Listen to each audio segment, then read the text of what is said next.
পুরো চ্যাম্পিয়ন্স ট্রফির জার্নিটা সুন্দর একটা জায়গায় এসে শেষ হতে পারে যদি আজকের ম্যাচটা আমরা জিতে যাই। যদি এই জন্য বলছি কারণ নিউজিল্যান্ডের কাছেও 50% চান্স আছে চ্যাম্পিয়ন্স ট্রফিতে চ্যাম্পিয়ন্স হওয়ার এবং সাদা কোটটা পরার যোগ্যতা অর্জন করার প্রথমবারের মতো, এবং আমাদের কাছেও সুযোগ রয়েছে 50% যেন আমরাও এই চ্যাম্পিয়ন্স ট্রফি জিতি, সাদা কোট পরি এবং চ্যাম্পিয়ন্স ট্রফিটা নিয়ে বাড়ি ফিরে আসতে পারি। তো দুটো টিমের কাছে এখন 50-50 চান্স আছে, কারোর কাছে কোনো বাড়তি অ্যাডভান্টেজ নেই।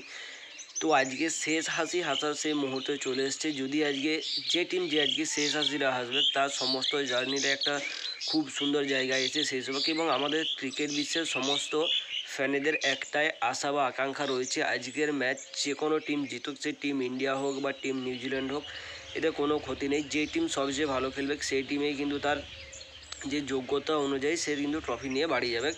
তো আমরা একটা জিনিসই চাই, সেটা যেন না হয় কোনো প্লেয়ার যেন রিটায়ারমেন্ট না নিয়ে নেয়, সে আমাদের টিম থেকে হোক বা নিউজিল্যান্ডের টিম থেকে হোক। তো আমরা জানি যদি কোনো প্লেয়ার রিটায়ারমেন্ট নিতে যায় সেটা নিউজিল্যান্ডের তরফ থেকে হলেও কোন নামটা আসতে চলেছে এবং আমাদের টিম ইন্ডিয়া থেকে হলেও কোন নামটা আসতে চলেছে। তো অ্যাজ এ ক্রিকেট ফ্যান আমরা চাই না দুটো দেশের মধ্যেও কোনো দেশেরই কোনো প্লেয়ার রিটায়ারমেন্ট নোক, এবং আমরা চাই তারা আরও সামনের দিকে খেলে যাক। অ্যাটলিস্ট 2027 ওডিআই ওয়ার্ল্ড কাপ পর্যন্ত তারা খেলুক, তারপর যা হবে দেখা যাবে, সেটা একটা আলাদা কথা।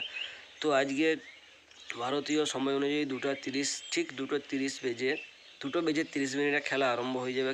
তার আগে টস হয়ে যাবে এবং আমরা সবাই এক্সাইটেড, এবং আমাদেরকে একটা কথা মনে রাখতে হবে, এর আগের বার যখন আমরা এক্সাইটেড হয়েছিলাম, সবচেয়ে বেশি এক্সাইটেড হয়েছিলাম সেটা আমাদের হোম ম্যাচ ছিল ওডিআই ওয়ার্ল্ড কাপ 2023, এবং সেখানে কি রেজাল্ট হয়েছিল সেটা আমাদের ভুললে চলবে না। এবং সাম্প্রতিক আমি একটা প্যাট কামিন্সের স্টেটমেন্ট দেখলাম, যেখানে প্যাট কামিন্স বলছে 2023 ওয়ার্ল্ড কাপে টিম ইন্ডিয়া তো নিজেদের ঘরে খেলছিল, সেখানে গিয়ে তো আমরা তাকে হারিয়ে এসেছি, তো আমরা এখন আমাদের এখন জুনিয়র টিমকে হারিয়ে তারা কি প্রমাণ করতে চাইছে। তো প্যাট কামিন্সকে একটা কথা বলে দেওয়াই ভালো যে 2023 ওয়ার্ল্ড কাপ হয়ে গেছে, সেটা চলে গিয়েছে। এরপর তারপর টি-20 ট্রফি এসছে, সেখানে টি-20 ট্রফি না, টি-20 ওয়ার্ল্ড কাপে আমরা বিজয়ী হয়েছি। তারপর আজ আমরা চ্যাম্পিয়ন্স ট্রফিতে ফাইনাল উঠেছি।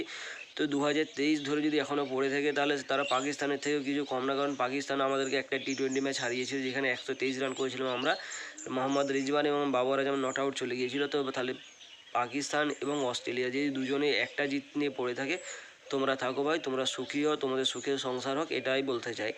তো আমরা যদি চ্যাম্পিয়ন্স ট্রফিতে চলে আসি, চ্যাম্পিয়ন্স ট্রফি নিয়ে বলার মতো কিছু নেই। আমাদের যেরকম দিগ্গজ ব্যাটার এবং বোলার আছে, নিউজিল্যান্ডের তরফ থেকে সেম দিগ্গজ ব্যাটার এবং বোলার আছে। তবে আজকের ম্যাচে আমার যতদূর মনে হয়, প্রথম ম্যাচে যেরকম আমরা বরুণ চক্রবর্তীর কাছে স্পিন অ্যাটাক দেখেছিলাম এবং নিউজিল্যান্ডের ব্যাটাররা তাকে পড়তে পারেনি, আজকের ম্যাচে সেরকমটা হওয়ার সম্ভাবনা খুবই কম রয়েছে, কারণ নিউজিল্যান্ড যতই না হোক 3 থেকে 4 দিন সময় পেয়েছে, এবং তারা পুরোপুরি বরুণ চক্রবর্তীকে ফেস করতে না পারলেও কিন্তু অর্ধেকের বেশি অর্থাৎ 75% কিন্তু আজকে ফেস করে নেবে আমার যতদূর মনে হয়। এরপর যদি WPL-এ আসি, তো WPL-এ প্লে অফের জন্য দুটো টিম অলরেডি কোয়ালিফাই করে গিয়েছে। প্রথম টিম রয়েছে মুম্বাই ইন্ডিয়ান্স, দ্বিতীয় টিম রয়েছে গুজরাট জায়ান্টস।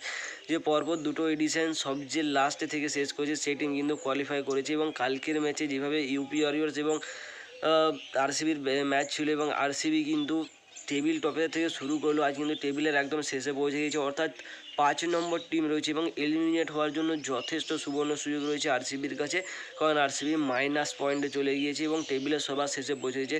তো আরসিবি ফ্যানদের জন্য এটা খুবই একটা দুঃখের বিষয়, যেখানে আরসিবি বছরের বা সিজনের শুরুতেই 202 রান চেস করে, এবং কালকে তারা যেভাবে তাদের ম্যাচটা শেষ করেছে, তাদেরকে 225 রান চেস করতে হতো, তারা 213 রান পর্যন্ত পৌঁছে গিয়েছিল এবং 12 রানের ব্যবধানে কিন্তু তারা কালকের ম্যাচ হেরে গিয়েছিল। তো কালকের ম্যাচে যদি আসি, কাল ইউপি ওয়ারিয়র্স প্রথমে ব্যাট করতে নেমে 225 রান করে, এবং এবছর কেন সমস্ত WPL-এর অর্থাৎ 3টা WPL-এ যে এডিশন হয়েছে সেই এডিশনের মধ্যে সবচেয়ে বেশি রান করে ইউপি ওয়ারিয়র্স 225 রান, 5 উইকেট হারিয়ে, যেখানে জর্জিয়া ভোল 99 রানে নট আউট থাকে, কিরণ নাভগিরে 46 এবং গ্রেস হ্যারিস 39 রান করে। অপরদিকে আরসিবির তরফ থেকে জর্জিয়া ওয়েরহাম 43-এ 2, চার্লি ডিন 47-এ 1 উইকেট তুলে নেয়। যখন চেস করার সময় আসে, স্মৃতি মান্ধানা সবার আগে হাত তুলে যে আমি আছি, আমি চেস করব, কিন্তু সে একটা সুবর্ণ সুযোগ তার কাছে আসে, একটা ওভারে 22 রান হয় এবং তার পরের ওভারে সে কিন্তু আউট হয়ে চলে যায়, অর্থাৎ গ্রেস হ্যারিসের ওরা বলে গ্রেস হ্যারিস না, সোফি স্টেনার করা বলে, সেটা কিন্তু ক্যাচ তুলে দিয়ে চলে যায়। অর্থাৎ